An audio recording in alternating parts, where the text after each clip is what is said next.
People that are homeless are just normal people without the things that you take for granted. The things you wouldn't even think of to take for granted. Routine and socialising. That routine of going to work, or maybe you play soccer or football. When you're homeless, you're still living in a world where you're always seeing those things happen for other people. You walk around and you see everyone's having coffee dates and doing stuff, and you're just like constantly being reminded, oh, that's not happening for me. You feel definitely second class. My name is Jake Moss. I'm an artist, writer and filmmaker, and I used to be a patron at Rosies. I was homeless on the sunny coast, going to the beach to shower early in the morning and shaving in the public toilets. You just don't want to be seen. Like, I don't want anyone to notice me. There's so much shame. Often what happens is people feel invisible. When they walk down the street, people won't look them in the eye. They either look past them or they actually cross the street to avoid them. I met this friend, this older guy, Colin, old disability pensioner, and he was like, oh, you should go to Rosies. They do this outreach thing, and he told me where it was, and then I started going there. At first it was overwhelming, I'm like, all right, what's the vibe? But that went away as soon as the van pulled up. Rosies is out on the street every night across Queensland. We do almost 220 outreaches every month, delivered by our strong team of some 1,600 volunteers. It is all about bringing that connection, community, creating hope and encouragement for people who are on a journey, and we assist along and support along that journey.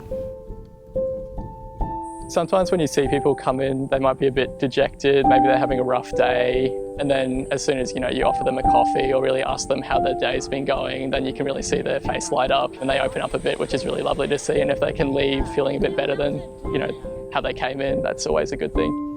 Knowing, no matter what, on these days, I can go to Rosies. You're guaranteed people to hang out with, talk to, some interaction, you're guaranteed a feed. There's some level of security, something you can rely on to be there. And when you have nothing, that goes a long way. People who come to Rosies come because they're at their most vulnerable, and they come because they need help and assistance. But they keep coming back to Rosies because of that connection, because of the hope and encouragement that they get through their interactions with volunteers that provide them a safe, dependable, and stable place to come, which often is something that's missing in their lives. Rosies volunteers are built different. They're incredibly friendly, and even if they haven't been homeless, they do a great job at fooling you. There's no judgment. You're like, oh, I can tell them anything. They totally get what I'm going through. I really value maintaining a relationship with Rosies because for the rest of my life, I will always have this community that were there, and I saw them more than anyone else. To know that they've seen you like no one else has, and now they get to see you how everyone else does. I think that's really special because there's no other relationship I have like that.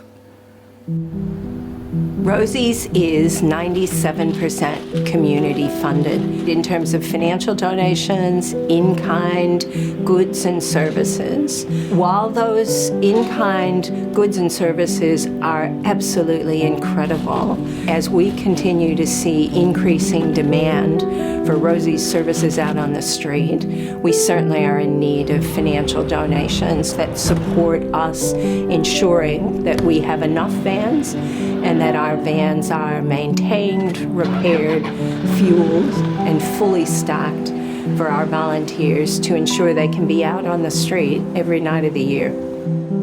I firsthand have experienced the benefits of the many things Rosies offer and the tremendous value and gift it was for me to be on the receiving end of that. It was life-changing. I think it's such a noble thing to help people that could really use your help.